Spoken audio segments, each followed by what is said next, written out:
Hi, good morning viewers. Welcome to Somashekar studies YouTube channel. ఈరోజు మనం ఒక కొత్త అప్డేట్తో మీ ముందుకు నేను రావడం జరిగింది. అదేమిటంటే మెరిట్ లిస్ట్ గవర్నమెంట్ ఎప్పుడు రిలీజ్ చేయబోతుంది, తర్వాత రిజర్వేషన్ అంటే ఏంటి, రోస్టర్ పాయింట్ అంటే ఏంటి, ఇది చాలామందికి కొన్ని సందేశాలు ఉన్నాయి. ఈ సందేహాలని ఈరోజు ఈ వీడియో ద్వారా మనం తెలుసుకునే ప్రయత్నం అయితే చేద్దాం. ఇప్పుడు మనం ఈ మెరిట్ లిస్ట్ అనేది ఈరోజు మ్యాక్సిమం ఒక 70% రావడానికి అవకాశం ఉంది. ఇంక ఈరోజు తప్పితే కన్ఫామ్గా రేపు అంటే ఆగస్టు 16వ తేదీన వచ్చే అవకాశాలు ఉన్నాయి. లేదు ఆగస్టు 16వ తారీఖున రాని పక్షంలో సోమవారం నాడు వచ్చే ఛాన్సెస్ ఎక్కువగా మనకు ఉన్నాయి. కనుక మీరందరూ దానికి సిద్ధం అవ్వండి. మెరిట్ లిస్ట్ గురించి చాలామంది వెయిట్ చేస్తున్నారు. మెరిట్ లిస్ట్లో మ్యాక్సిమం మనకి 90% అనే విషయం అనేది తెలుస్తుంది. అయితే అందరూ ఎవరు కూడా బాధపడ అవసరం లేదు. రిజర్వేషన్లో కూడా జాబ్ వచ్చే అవకాశాలు చాలా ఎక్కువగా ఉన్నాయి. ఒకవేళ మీ యొక్క రిజర్వేషన్ కేటగిరీలో ఎవరు లేకపోతే మీ దాకా కూడా పోస్ట్ వచ్చే అవకాశాలు అయితే ఉన్నాయి. అది ఎలాగా అనేది ఒకసారి మనం ఇప్పుడు ఈ యొక్క ఎక్స్ప్లెనేషన్ ద్వారా మనం తెలుసుకునే ప్రయత్నం అయితే చేద్దాం. ఫర్ ఎగ్జాంపుల్ ఇక్కడ రిజర్వేషన్ అనుకుంటాం కదా, ఈ రిజర్వేషన్ అసలు ఎలా అప్లై చేస్తారు ఏంటి అనేది ఈ వీడియో ద్వారా నేను మీకు తెలియజేసే ప్రయత్నం అయితే నేను చేస్తాను. ఒకసారి చూడండి, ఈ రిజర్వేషన్లో మనకి 2 రకాల పద్ధతులు ఉంటాయి. ఒకటి ఆరిజాంటల్ స్టిక్ పెడుతున్నాను, ఏమనుకోవద్దు. ఆరిజాంటల్ వేలో ఒక రిజర్వేషన్ అనేది ఉంటుంది, 2 వెర్టికల్ రిజర్వేషన్ అనేది ఉంటుంది. అయితే ఆరిజాంటల్ రిజర్వేషన్ అంటే ఉమెన్కి 33% ఇస్తారండి. తర్వాత ఫిజికల్లీ హ్యాండిక్యాప్డ్కి 4% అనేది ఇస్తారండి. తర్వాత ఎక్స్ సర్వీస్ మెన్ 2%, స్పోర్ట్స్ కోటాలో 3% అనేది ఆరిజాంటల్ రిజర్వేషన్లో అనేది ఇవ్వడానికి జరుగుతుందండి. అది ఆరిజాంటల్ రిజర్వేషన్. తర్వాత రెండోది ఏంటంటే వెర్టికల్ రిజర్వేషన్ అండి. ఇప్పుడు మనకి జరిగేదంతా కూడా వెర్టికల్ రిజర్వేషన్లోనే జరుగుతుంది. అదేంటో ఒకసారి మనం చూద్దాం. ఈ వెర్టికల్ రిజర్వేషన్లో మనకి జనరల్, ఉమెన్, లోకలు, నాన్ లోకలు ఇవన్నీ కలిపి మనం వెర్టికల్ రిజర్వేషన్ అని ఉంటామండి. అయితే చాలామంది అనుకుంటారు నాకు పోస్ట్ వస్తుంది లేకపోతే నాకు పోస్ట్ రాదు అని మనం డిసైడ్ చేసుకుంటాం. అది ఎలా డిసైడ్ చేసుకుంటాము? కరెక్ట్గా తెలియాలంటే మనకి ఈ పర్సంటేజ్ యావరేజ్ మొత్తం తెలియాలండి. ఈ పర్సంటేజ్ కనుక తెలిస్తే మీకు మీరే వెబ్సైట్లోకి వెళ్ళి ఈ యొక్క పోస్టుల యొక్క లిస్టులోకి వెళ్ళి మీరు అబ్జర్వ్ చేస్తే మీకు మీరే కట్ ఆఫ్ కట్టుకోవచ్చు. మెరిట్ లిస్ట్ వచ్చిన తర్వాత మన స్థానం ఏంటి, మనకు వస్తుందా రాదా అనే కాన్సన్ట్రేషన్ మనం ఏర్పరచుకోవడానికి అవకాశం అనేది ఉంటుందండి. ఫర్ ఎగ్జాంపుల్ ఇక్కడ ఒక 100 పోస్టులు ఉన్నాయనుకోండి. ఒక 100 పోస్టులకి బీసీ కేటగిరీకి 29% ఇవ్వాల్సిందే. ప్రతి 100 పోస్టులకి బీసీ కేటగిరీలో 29% ఇస్తారండి. అలాగే బీసీకి 29% అంటే మళ్ళీ బీసీలో BCA, BCB, BCC, BCD, BCE ఇలా మనకి 5 వర్గాలు 5 కేటగిరీలు అయితే ఉండడం జరిగిందండి. ఈ 5 కేటగిరీలు కలిపి బీసీగా డిసైడ్ చేసి 29% పోస్టుల్ని బీసీలకి కేటాయించడం అనేది జరుగుతుంది. దీంట్లోకి ఇంకెవరో రాడండి, బీసీ వాళ్ళు మాత్రమే ఉంటారు. తర్వాత ఏంటంటే బీసీఏకి 7% ఉంటుందండి, బీసీబీకి 10%, బీసీసీకి 1%, బీసీడీకి 7%, బీసీసీకి 4% ఇస్తారండి. అయితే ఇక్కడ బీసీసీ వాళ్ళు చాలా తక్కువ మంది ఉంటారు కాబట్టి 1% అనేది ఇవ్వడం అనేది జరిగిందండి. సో తర్వాత మనం ఎస్సీ షెడ్యూల్ క్యాస్ట్ అండ్ రిజర్వేషన్కి వచ్చినట్లయితేనండి 15% ఇస్తారండి. 15% ఉంటాయండి ఈ 15%. తర్వాత మనం ఈ ఎస్సీని కొత్తగా మనం ఒక వర్గీకరణ, ఈ యొక్క రిజర్వేషన్ అనేది మనం 3 గ్రూపులుగా వర్గీకరణ అనేది ఆంధ్రప్రదేశ్ ప్రభుత్వం చేపట్టిన విషయం మీ అందరికీ తెలిసిందే. దాంట్లో SC group 1, SC group 2, SC group 3 అండి. ఎస్సీ గ్రూప్ 1లో 1%, ఎస్సీ గ్రూప్ 2లో 6.5%, ఎస్సీ గ్రూప్ 3లో 7.5% ఇస్తారండి. దీన్ని బట్టి మీరు క్యాల్కులేట్ చేసుకుని మీ పోస్టులు ఎన్ని ఉన్నాయి మనం ఓన్గా క్యాల్కులేట్ చేసుకుని మన స్థానాన్ని మెరిట్ లిస్టులో చూసుకోవచ్చు. ఈ విధంగానే మాత్రమే మనకి 2025 డిఎస్సిలో పోస్టులు అనేవి రిక్రూట్ చేయడం అనేది జరుగుతుంది. తర్వాత మూడో పాయింట్గా ఎస్టీలు షెడ్యూల్ ట్రైబ్కి వెళ్ళామనుకోండి, వాళ్ళకి 6% అనేది రిజర్వేషన్ కల్పించడం జరుగుతుందండి.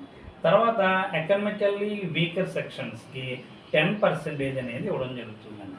ఇప్పుడు మనం ఈ అన్ని పాయింట్లు దగ్గర పెట్టుకుని వెర్టికల్ రిజర్వేషన్లోకి మీరు వెళ్ళినట్లయితే ఇక్కడ బీసీలకి 29%, ఎస్సీలకి 15%, ఎస్సీలకి గ్రూప్ మొత్తం అన్ని కలిపి 15% అయితే ఎస్టీలకి 6%, ఈడబ్ల్యూఎస్కి 10%, ఓవరాల్గా కలిపితే మనకి 60% అండి.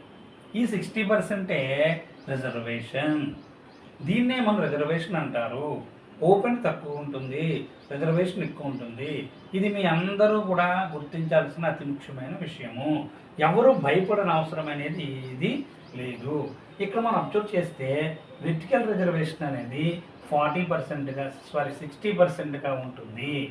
మన టోటల్ 100% కనుక మనం అబ్జర్వ్ చేసినట్లయితే దాంట్లో రిజర్వేషన్ ఇదిగో ఇక్కడ నేను వివరించినట్లుగా 60% అనేది టోటల్ రిజర్వేషన్. టోటల్ 100%లో మనకి ఇచ్చే రిజర్వేషన్ 60% అయితే తీసివేయగా 40% ఉంటుందండి. ఈ 40%నే ఓపెన్ అంటారు. ఈ ఓపెన్లోకి ప్రతి వాళ్ళు వస్తారండి. ఫర్ ఎగ్జాంపుల్ ఈ 40%లో ఓపెన్లో ఉంటే ఈ ఓపెన్లో ఎవరు వస్తారు? బీసీలు రావచ్చు, బీసీఏ, బీసీడీఈ, అలాగే ఎస్సీలు, ఎస్టీలు, ఎకనామికల్లీ వీకర్ సెక్షన్స్ వీళ్ళందరూ కూడా ఈ 40%లో ఉంటారు. అదేవిధంగా వాళ్ళు తమ గ్రూపులోనికి కేటాయించబడినటువంటి రిజర్వేషన్లో కూడా 60%లోకి వెళ్ళే అవకాశం అనేది ఉంది. ఓపెన్కి మాత్రమే 40%. సో ఈ 40%లో మనకి మెరిట్లో ఉంటే కనుక టాప్ మార్కులో కనుక మనం ఉన్నట్లయితే మనము 40%లోకి వెళ్తాము. అలా కాకుండా అటు ఇటు ఊగిసలాడినట్లయితే మనకి కరెక్ట్గా ఎడ్జ్ మార్క్స్ వచ్చినట్లయితే మన 60% మనం కాపాడగలుగుతుంది. అందువల్ల ఎవరూ భయపడిన అవసరం లేదు. మనకి కేటాయించిన రిజర్వేషన్లో సీట్లు మనం హ్యాపీగా మనం గవర్నమెంట్ మన రాజ్యాంగం కల్పించింది కాబట్టి దీని ప్రకారం అనేది మనకి పోస్టులు కేటాయించడం అనేది జరుగుతుందండి.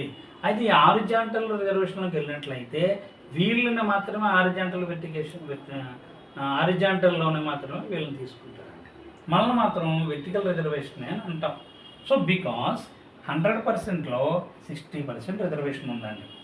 అంటే రిజర్వేషన్ ఉన్నవాళ్ళు ఈ రిజర్వేషన్ కేటగిరీ వాళ్ళు ఈ రిజర్వేషన్లోకి వెళ్తారు. అలాగే 40% ఉన్నటువంటి ఓపెన్లకు కూడా వెళ్తారు. దాంట్లోనే నాన్ లోకల్ వాళ్ళు కూడా ఉంటారు. సో మరి ముఖ్యంగా ఇక్కడ మీకు విషయం చెప్పాలంటే ప్రతి 10 పోస్టులకి అండి మనకి చూడండి ఒకసారి రిజర్వేషన్ ఎలా అప్లై చేస్తారు ఒకసారి చూడండి. 10 పోస్టులు ఉన్నాయనుకోండి, ఫస్ట్ 10 పోస్టులు ఉన్నాయనుకోండి, లేడీకి ఎలా ఇస్తారు? 1 2 3 4 5 6 7 8 9 10 ఇలా ఉన్నాయనుకోండి. ఈ 10 పోస్టుల్లో మొదటి 10 పోస్టుల్లో ఖచ్చితంగా 3 పోస్టులు అనేవి ఉమెన్కి రిజర్వ్ చేయబడి ఉంటాయి. అది ఉమెన్ రిజర్వేషన్ అండి. 33% ప్రకారం గవర్నమెంట్ ప్రకారం వాళ్ళకి ఇచ్చేవలసిందే. సో ఈ 3 పోస్టుల్లోనూ కూడా వాళ్ళకి ఇచ్చేస్తారండి. లేదు అంటే 1 నుండి 7 వరకు కూడా జెంట్స్ వచ్చారనుకోండి మెరిట్లో, మిగతా 8 9 10 కూడా ఎవరికి ఇస్తారంటే ఉమెన్కి ఇస్తారండి. సో అంటే ప్రతి 10 పోస్టులకి 3 పోస్టులు అనేవి ఉమెన్కి రిజర్వ్ చేయబడుతుంది. ఇలాంటి రిజర్వేషన్లు మనకు ఉన్నప్పుడు భయపడిన అవసరం ఏమీ లేదు. సో నా కట్ ఆఫ్ అని కాదు కానండి మనకి ఇక్కడ సేఫ్ స్కోర్ మనం చెప్పినట్లయితే 75 మార్కులు అబవ్ ఉన్నవాళ్ళు ఓపెన్ కేటగిరీలోకి వెళ్ళే అవకాశం ఎక్కువ ఉందండి. అది ఎస్జిటి అవని, స్కూల్ అసిస్టెంట్ అవని, ఈ రెండింటిలో 75 మార్కులు పైన ఉన్నవాళ్ళు సేఫ్ స్కోర్ అండి. ఆ తర్వాత వారి రిజర్వేషన్లు బట్టి 73కి రావచ్చు, 72 రావచ్చు, 70కి రావచ్చు, 69కి రావచ్చు, 68కి రావచ్చు. సో బికాజ్ దీన్ని బట్టి మీరు ఒక అంచనాకు వచ్చి మన యొక్క నోటిఫికేషన్ని ఒకసారి రివైజ్ చేసి మన పోస్టులు ఎన్ని మార్కులు మనకు ఉన్నాయని ఒక అంచనాకు వేసి మీరు హ్యాపీగా ఉండొచ్చండి. ఎవ్వరూ అధైర్యపడవద్దు. ఈ చిన్న క్లారిఫికేషన్ ద్వారా మీకు ఒక అవగాహన ఏర్పడిందని నేను అనుకుంటున్నాను. ఈ యొక్క వీడియో ద్వారా ఈ యొక్క వీడియో మీకు కొంత అవగాహన కల్పించిందని మీరు అనుకుంటే తప్పనిసరిగా ఈ యొక్క ఛానల్ని సబ్స్క్రైబ్ చేయండి. మీ సపోర్ట్గా వచ్చిన లైక్ అయితే ఇవ్వండి. దీన్ని కొంతమంది షేర్ చేయండి. మరికొంత ఇన్ఫర్మేషన్తో మరీ అప్డేట్ తోటి ఇంకో వీడియోతో కలుద్దాం. అలాగే మనకి సోమవారం కానీ లేదా ఈ రోజు కాకపోతే సోమవారం కన్ఫామ్గా మనకి మెరిట్ లిస్ట్ అనేది రావడం జరుగుతుంది. ఆ మెరిట్లో రిజర్వేషన్ వాళ్ళు ఎక్కువగా బెనిఫిట్ పొందగలుగుతారు. 60% వాళ్ళు ఎక్కువ బెనిఫిట్ పొందగలుగుతారు. 40%లో ఈ యొక్క రిజర్వేషన్ వాళ్ళు కూడా ఉండడానికి మనకు పొందుతారు. కాబట్టి మీరు ఎవరు అధైర్యపడిన అవ్వకుండా చక్కని రీతిలో మీ రోజువారీ కార్యక్రమాల్లో ఉంటారని, మీ అందరికీ జాబ్ రావాలని కోరుకుంటూ మనసా వాచ కర్మణ మీ అందరూ మంచి పొజిషన్ రావాలని, గవర్నమెంట్ జాబు మనం పొందాలని ఈ ఛానల్ ద్వారా మీకు తెలియజేసుకుంటున్నాను. ఒక్కసారి మీ వంతుగా సబ్స్క్రైబ్ చేసి లైక్ చేయండి. ఈ యొక్క వీడియో మీకు అందరికీ మరొకసారి చెప్తున్న ఉపయోగకరంగా ఉందని, నా వంతు సహకారంగా అర్థం చేయడానికి ప్రయత్నించానని అనుకుంటూ మీ అందరికీ సెలవు తీసుకుంటున్నాను. Thank you very much.